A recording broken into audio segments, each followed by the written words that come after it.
Hola, aquí estamos nuevamente para compartir la lección de el día martes 13 de julio. Y el título de la lección es ambición. ¿Qué entendemos por ambición? ¿Has escuchado esa palabra? Um, Cuando nosotros la buscamos en el diccionario, nos dice que es el deseo intenso y vehemente de conseguir una cosa difícil de lograr, especialmente riqueza, poder o fama. O has escuchado cuando en el fútbol dice el equipo perdió porque le faltó ambición. O sea, probablemente que para el que estaba mirando quizás era imposible que el otro equipo le empatara o le ganara cuando se va perdiendo. O tú miras que los jugadores no corren y dices, les faltó ambición. Pero también cuando nosotros miramos a nuestro alrededor decimos, esa persona es ambiciosa. ¿Por qué? Porque quiere más de lo que tiene, ¿verdad? Entonces, ese es el título para el día de hoy. Y dice, estudiar la última semana del ministerio de Jesús en la tierra ofrece una instantánea de cómo la inquietud y la ambición llevan a la gente a hacer y decir cosas desacertadas. Vamos a leer el libro de Lucas, capítulo 22, versículo 14 al 30.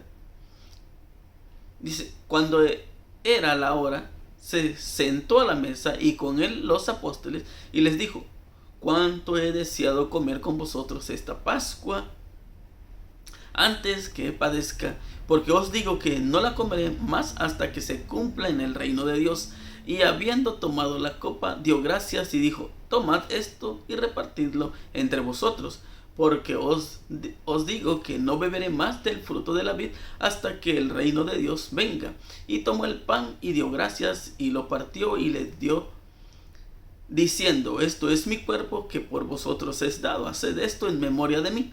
De igual manera, después que hubo cenado, tomó la copa diciendo, esta es la copa que es el nuevo pacto en mi sangre que por vosotros derrama. Mas he aquí la mano del que me entrega está conmigo en la mesa. A la verdad el Hijo del Hombre va según lo que está determinado, pero ay de aquel hombre que por quien es entregado. Entonces ellos comenzaron a discutir entre sí quién de ellos sería el que había de hacer esto. Hubo también entre ellos una disputa sobre quién de ellos sería el mayor. Pero él les dijo, los reyes de las naciones se enseñorean de ellos, y los que sobre ellas tienen autoridad son llamados bienhechores. Mas no así vosotros, sino sea el mayor entre vosotros como el más joven, y el que dirige como el que sirve. ¿Por qué? ¿Cuál es mayor, el que se sienta a la mesa o el que sirve? No es el que se sienta a la mesa, mas yo estoy entre vosotros como el que sirve. Pero vosotros sois lo que habéis permanecido conmigo en mis pruebas. Yo pues os asigno un reino, como mi Padre me asignó a mí, para que comáis y bebáis en mi mesa, en mi reino, y os sentéis en tronos juzgando a las 12 tribus de Israel. Escucha discutir a sus discípulos durante esta comida solemne sobre quién de ellos debería considerarse el más grande, como lo revela en Lucas 22-24. ¿Por qué los discípulos se desviaron de esta ocasión trascendental y se centraron en la grandeza humana? Rara vez hablamos con otros sobre quién es el mejor en la iglesia, la familia o nuestro lugar de trabajo. Podemos pensar mucho sobre ello, pero ¿quién en realidad habla abiertamente de eso? Esta no era la primera vez que se plantea esta cuestión en la comunidad de seguidores de Jesús. Podemos mirarlo ahí en Mateo 18:1. En aquel tiempo los discípulos vinieron a Jesús diciendo, ¿quién es el mayor en el reino de los cielos? Nos informa que los discípulos presentaron el tema a Jesús y lo formularon de una manera más abstracta. ¿Quién es el mayor en el reino de los cielos? La respuesta de Jesús conlleva una lección objetiva.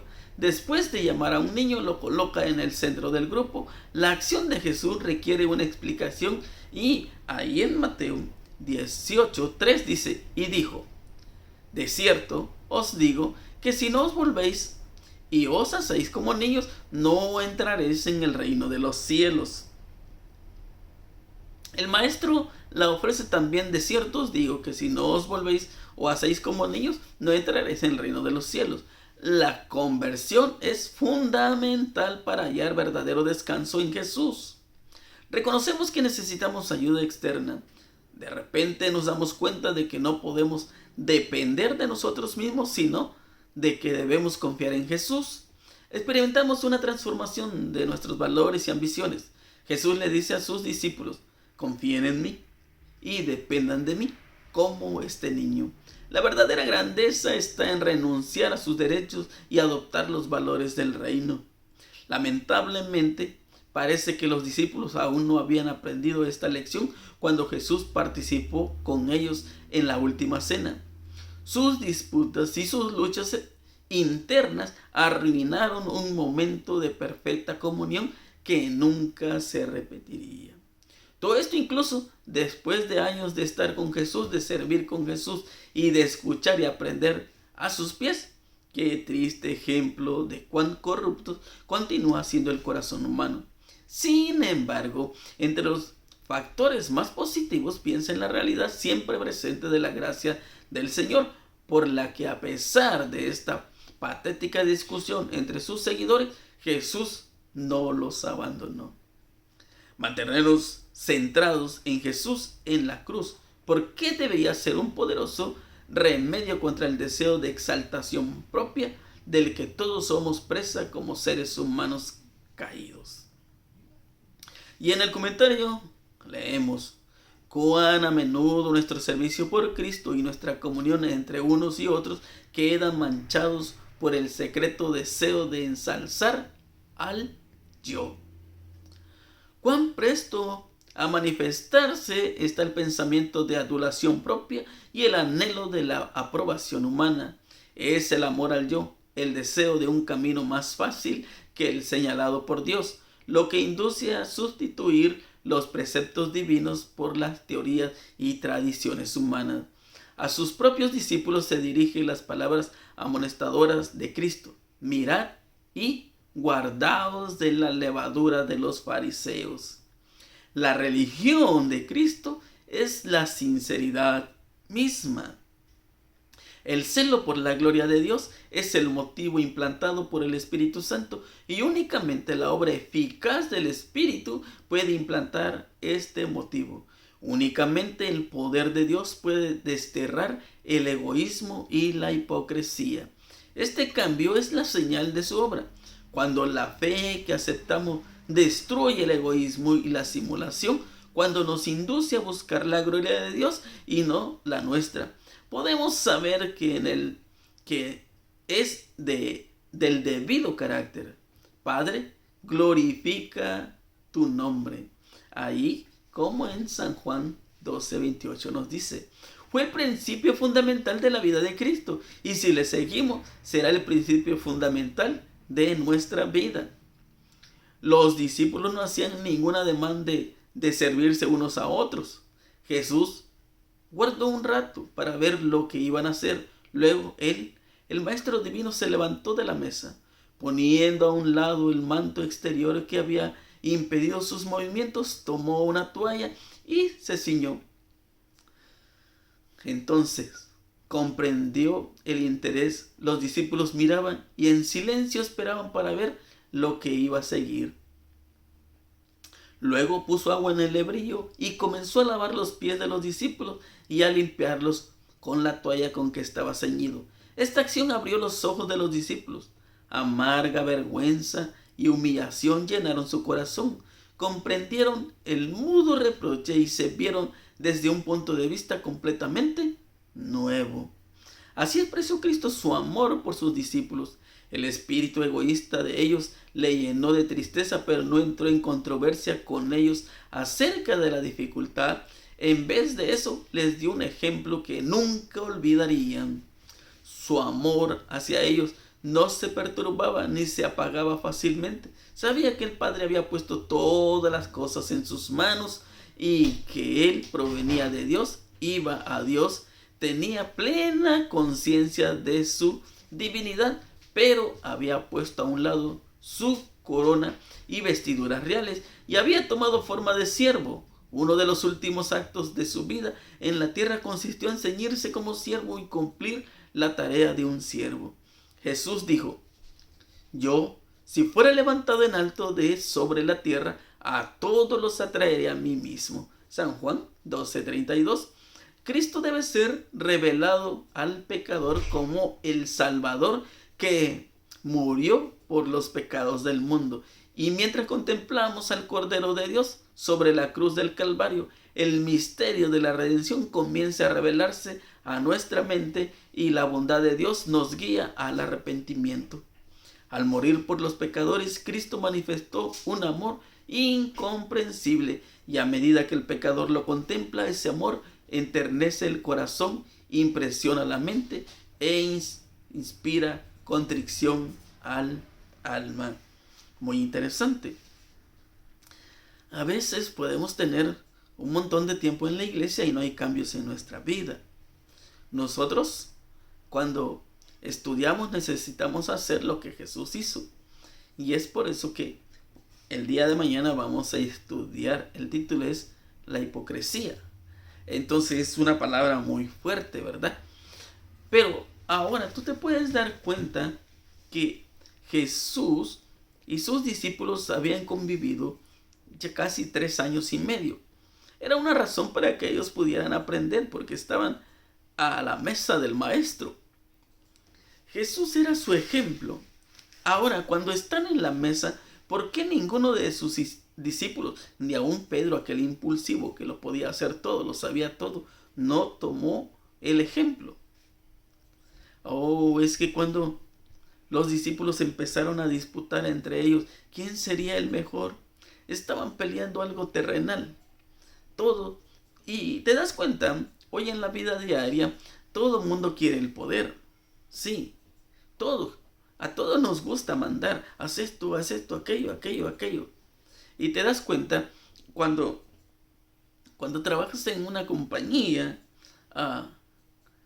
tú entras y como eres el nuevo, todo el mundo te quiere mandar. Triste, ¿no? ¿Y cuándo te va a tocar mandar a ti? Bueno, hasta que tenga no sé cuánto tiempo. Entonces nos damos cuenta que eso es como pareciera normal, ¿no?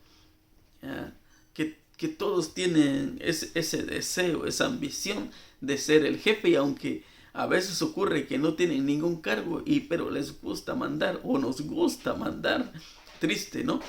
Pero te das cuenta que con Jesús no es así. Para ir al cielo no es así. Y ese es el problema de nosotros, que no queremos humillarnos. Porque, ¿te imaginas? Los discípulos estaban esperando que alguien más llegara, que llegara un siervo. Porque, en cierta forma, cuando tú ibas a una casa a visitar, al entrar a la puerta, alguien te quitaba las sandalias o como tú le llames y te limpiaba los pies para que tú pudieses entrar. Era una tradición. Entonces, al estar ahí presentes, si está preparada la cena, ellos se dan cuenta de que si Jesús ya les dio el vino, les dio el pan y ahora falta lavarse los pies, pero no hay ningún siervo y ellos están esperando hasta que alguien llega. ¿Sabes lo interesante? Es de que Jesús, lo que hace Jesús, Él se queda tranquilo, callado, y entonces Él se quita la ropa que le estorba, toma la toalla, toma el traste, el hebrillo, le echa agua y empieza a lavar los pies. Y al primero que le lavó los pies fue a Pedro. Y Pedro no quería, porque le dijo: ¿cómo tú me vas a limpiar los pies si tú eres el maestro? Pero ¿por qué no dijo eso anteriormente? ¿Por qué no él actuó sirviéndole a su maestro? Porque cuando estaban platicando, ellos estaban diciendo: ¿y ahora quién va a ser el líder? Necesitamos tener un líder. Necesitamos saber quién es el que va a reinar con Jesús, porque aquí estamos ya listos. Entonces, mientras su corazón se llenaba de egoísmo, de envidia, de ambición, no podían mirar a Jesús. Y entonces cuando nosotros estamos así, de esa manera, no podemos hacer lo correcto porque nuestro corazón no está ahí, no está limpio. Y Jesús lo que quería era enseñarles realmente una lección. Ellos se quedaron avergonzados. Se quedaron avergonzados porque ellos nunca esperaron que Jesús hiciera eso.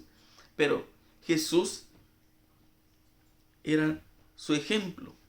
Sí, es nuestro ejemplo. Y sabes, es triste, ¿no? De cómo Jesús se humilló por amor a nosotros. Entonces, tú quieres ser el líder en tu trabajo. Tienes que ser el último, el servidor de todos, atenderlo a todos, para que tú seas un buen líder. Esa es la lección. Tú quieres ser el primer líder en la iglesia, tú tienes que ser el servidor de todos.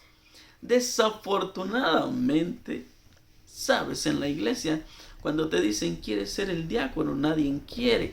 Porque el diácono dice, no, él solo es para barrer, él es solo para estar en la puerta, él es solo para dar la bienvenida. Pero el diácono es algo interesante que muchas de las veces muchas personas no le entienden. Es un servicio, el servicio más humilde que te hace ser humilde. Es la primera lección. Y ahí te puedes dar cuenta de lo que tú aprendes. Estás sirviendo. Y cuando tú aprendes a servir, tú vas a ascender de cargo.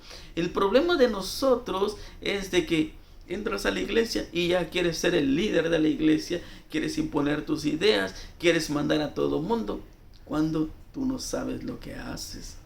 Pero cuando tú vas a Jesús, Jesús te enseña, me enseña, nos enseña cómo nosotros debemos de actuar. Entonces,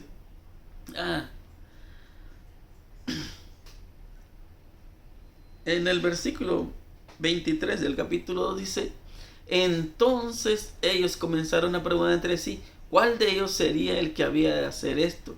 Y hubo también entre ellos una contienda, quién de ellos parecía ser el mayor. Y dice, pero él les dijo, los reyes de los gentiles se enseñorean de ellos, y los que sobre ellos tienen potestad son llamados bienhechores. Tú sabes, por ejemplo, es algo que nosotros miramos, es algo cotidiano, cuando vienen las elecciones, ¿verdad?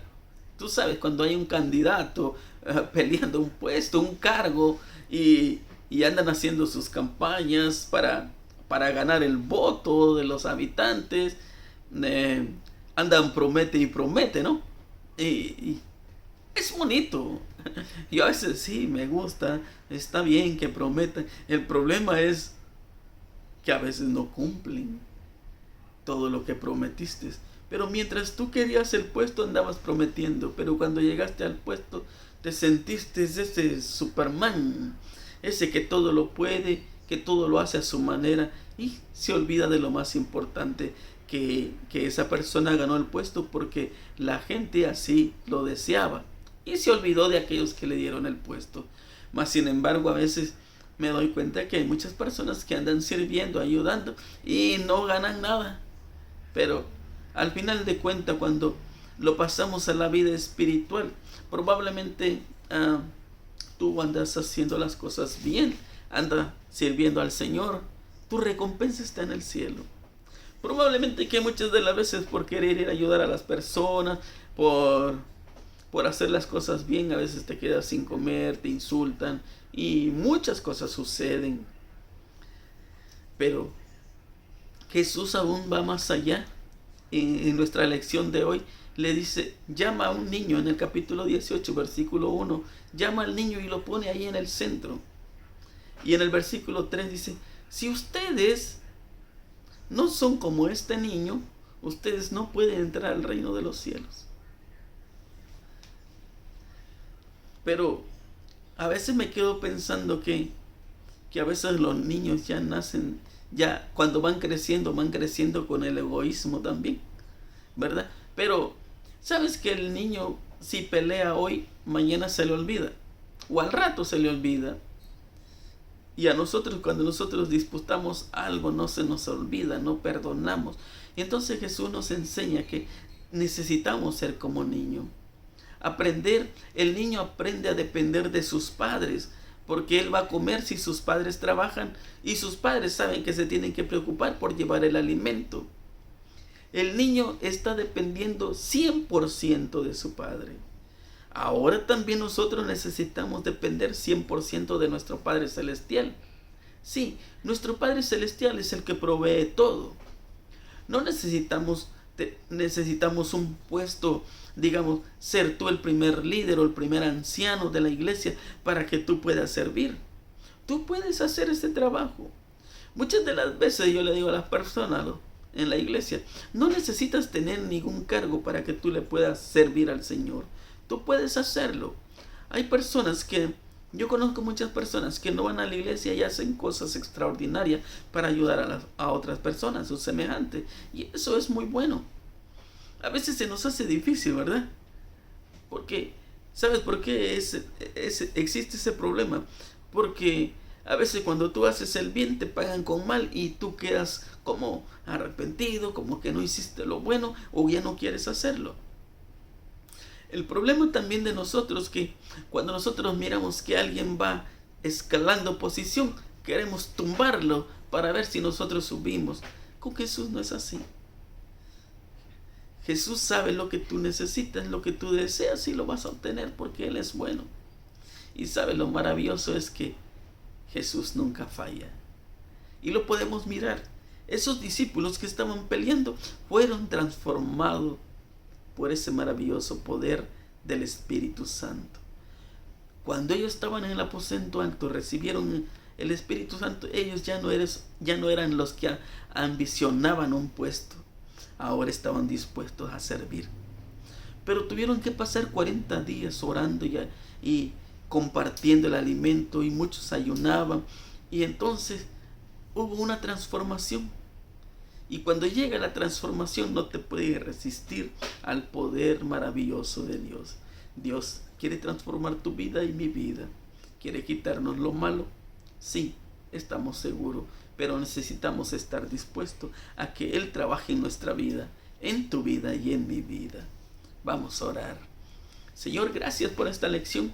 Por favor, quítenos la ambición mundanal y que nosotros podamos tener ese amor que usted está dispuesto a impartir, que su Espíritu Santo pueda hacer ese trabajo que necesitamos que haga en nuestras vidas. Bendiga a nuestros hermanos, a nuestra familia. Señor, le pedimos por todas las personas que están enfermas.